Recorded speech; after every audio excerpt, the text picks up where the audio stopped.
Hi, everybody, and welcome into another edition of the SunDevilSource Postgame Show. I'm Ethan Tuttle, joined alongside Chris Cartman here at Desert Financial Arena following Arizona State's 73-61 win over the number 21 ranked Washington State Cougars. Chris, the Sun Devils improved to 14-14 overall, and they're now 8-9 in conference play. And this game had a bit of an atypical start as the Sun Devils got right out of the gate early and put some pressure on the Cougars going into halftime. And their first Quad 1 win at home this season, also their first ranked win of the season. Just your thoughts on the start for the Sun Devils in the game. Look, you never know what to expect with this ASU basketball team. We've talked about this quite a lot. They're almost kind of a bipolar in a sense. They have the worst record against Quad 3 opponents of any team in the top 140 nationally, but yet they have the ability to come and play their best game of the year, beat a Washington State team that had won 8 straight games, had just beat Arizona in Tucson, the team that had given ASU its worst loss in the Territorial Cup history by 45 points a week earlier.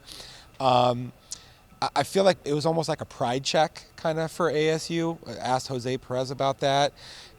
Bobby Hurley, he's such a passionate, intense coach. You know that he's somebody who's going to try to squeeze everything that he can out of his players, and then the disappointment of the way that they've been playing lately relative to how they started the conference 4-0, right? I just think that kind of maybe affected them at an emotional level, and they played really great defense from the outset in this game, and then they had a good approach on the other end of the floor. The connective, tissue was there between all the players, and you just got a good vibe, and the crowd was great. I think they also played off the crowd. They had 9,500 fans here, and it felt like it for a team that hasn't really had a good season. So that's impressive. Absolutely. And part of what maybe went into some of the struggles with turnovers for Washington State is they had a handful. Every actually starter for the Sun Devils ended up with a steal by the end of the game.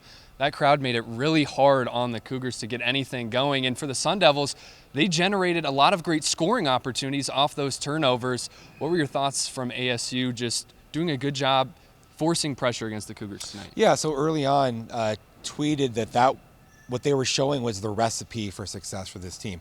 They've been so mediocre in the half court offensively that it almost requires them getting the live ball turnovers that they can get and turn into layups at the other end, fast break points off turnovers.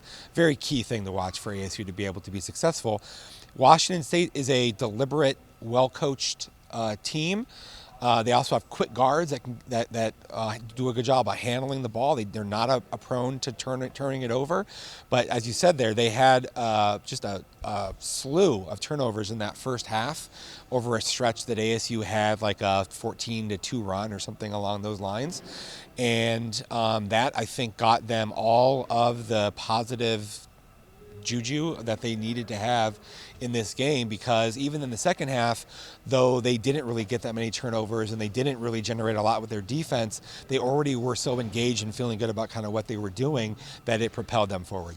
Yeah, in the second half, they did a good job kind of settling in, and as those turnovers started to slow slightly, they did a good job settling into their shots and really waiting for the right opportunity. What did you think of ASU's approach in the second half, being a little more patient at times? So, Washington State plays a matchup type of a zone that can be a little bit tough to solve, and ASU struggled against those types of defenses earlier this season, but tonight really didn't have any problems. They were spacing the floor well. I thought there was good movement away from the ball.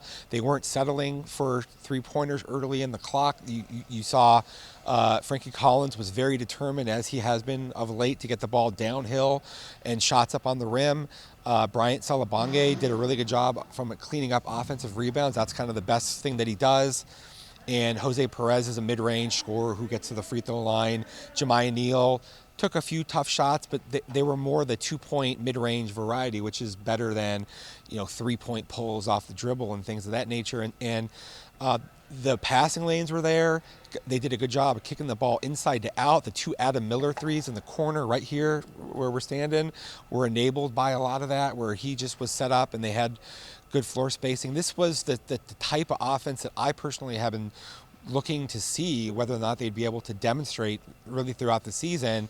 And this is a going into March, that's kind of when you want to be able to show a capability like that. Yeah, and heading into March, what does a win like this against a ranked program at home in front of this huge crowd, like we mentioned earlier, do for ASU ahead of conference tournament time coming up?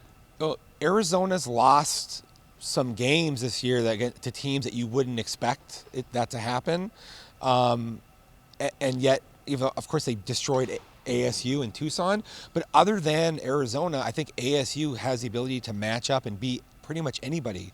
Already did so against Utah, Colorado, some of these other teams, Washington State now here, which was first place coming in to the game. And so if you're ASU's players, you look at this and you say, well, why can't we go and win 4 games in a row?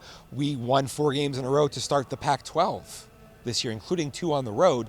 So is it likely? Of course not. ASU's never won the Pac-12 tournament. They've been in the championship game only one time. They have one of the worst records of any team in the conference. But when they play well and they have multiple guys that can score the ball and get stuff done, you can't rule out anything. So you have to see, they have to continue to build off of this, play well against Arizona on Wednesday, trip to LA. If that goes well, carrying them into Vegas, then who knows? 73-61, your final score from Desert Financial Arena is the Sun Devils walking away with a win.